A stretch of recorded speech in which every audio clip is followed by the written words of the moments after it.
This is Simon from Mr and Mrs KnowHow.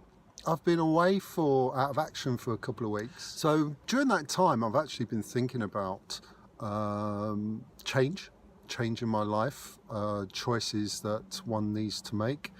And so this video is actually going to be about choices, and it's going to be about change, and most specifically about choosing to change.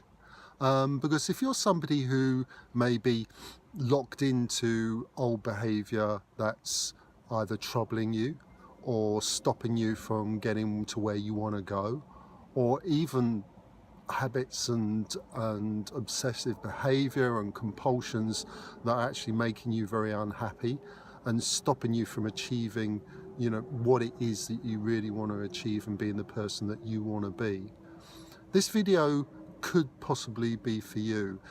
So really it's about whether we can see the need for us to change to be the better person that you want to be, and also it's about whether you can actually see that it's all about choice and whether that you need to make choices in order to affect that change. It's quite remarkable how circumstances and situations can change quite quickly and quite drastically, but we're stuck in the position of not being able to adapt and change with it.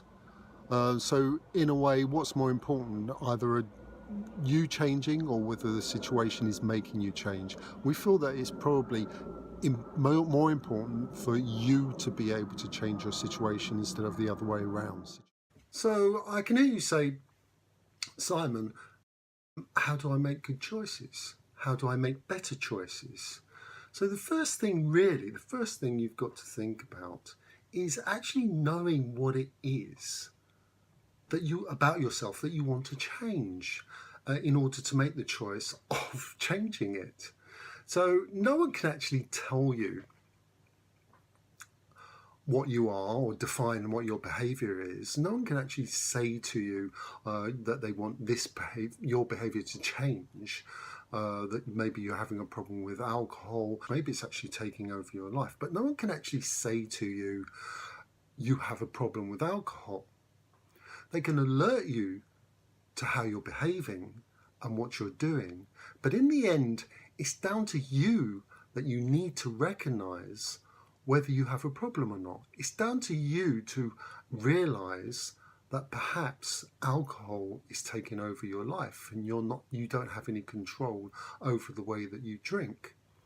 Because with the recognition, with the admission, comes responsibility. And it's only then that you can decide that that is the type of behaviour that you have that you wish to change. So that's the first choice. The second factor in making good choices and good decisions is don't allow your emotions, which may very well be at a very heightened state, very extreme at this stage, don't allow your emotions to actually take control of your decision-making process. Yes, it is very, very important to connect your emotion to the desire that you wish to change what you're doing. Very, very important. But don't allow your emotions to actually take control of the choices that you make, because then there'll be an imbalance. Your emotions will be at such extreme levels that will actually dictate to you what decisions that you make and what choices you make. It's very important to keep a balance between your heart and your mind in order to make the decisions you need to make. And step number 3 is don't try and overload yourself. That means don't try and change too many things at the same time.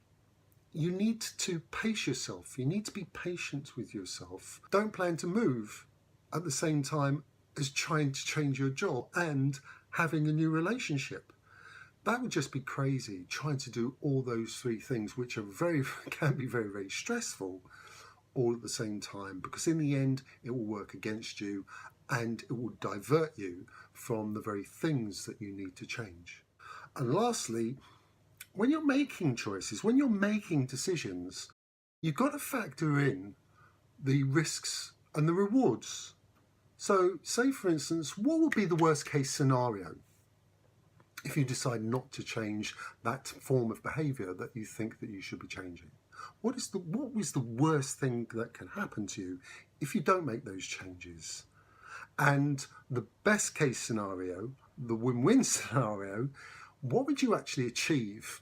What would be the advantages to your life and to all the people in your life? What would the advantages be to you changing?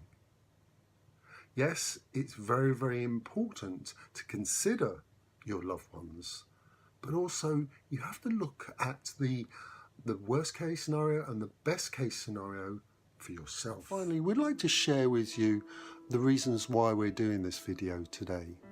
So if you would indulge me and do a little bit of visualization with me. So if you could close your eyes and just think of the most important person in your life. It could be your husband, it could be your wife, it could be your son or daughter, it could be a friend, a colleague, or any other relative, but somebody that you would do anything for.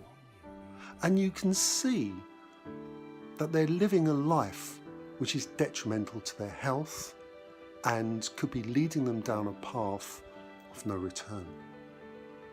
So please imagine this person. I mean, in the end, it could be anyone, but it's not just anyone. It's somebody who you love, who you desperately want to help. And everything you've done so far, whether it's been advice, whether it's going to help them, whether it's giving them support, whether it's even enabling them, everything you've done so far to help them change their ways hasn't worked. And so you're frustrated, you're even angry, but above all, you're upset and worried because you think what they're doing, how they're living their life is going to be disastrous. So you've done everything you can to help them, to even suggest to them that they have to change their lives, but they're not listening to you. One option is that you can walk away. You've had enough. The other option is for the millionth time, you're going to help your loved one out. And again, with maybe a little bit more tough love, talk to them about how they're ruining their life.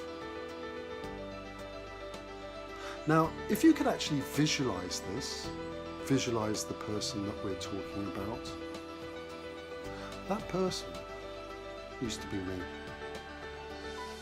I was like that. That's how I lived my life for many, many, many years. And the people that tried to help me, my parents and other loved ones in my family, got to the point where they were so frustrated that they said to me, if I continued the way I did, continued the way I was, they won't have anything to do with me anymore. And that was one of my incentives, one of my motivators to change my life. I was that person. And this is why we at Mr. and Mrs KnowHow, through our own life experience, through our own knowledge, we don't want you to be going through the same thing. We don't want you to be that person slumped in front of their front door. We don't want you to be the loved one discovering the person that you love slumped in front of that front door. So if you like what you've heard, please give us a thumbs up or click on the button below. And do remember that if you want to learn now, you need to know how. Bye-bye for now.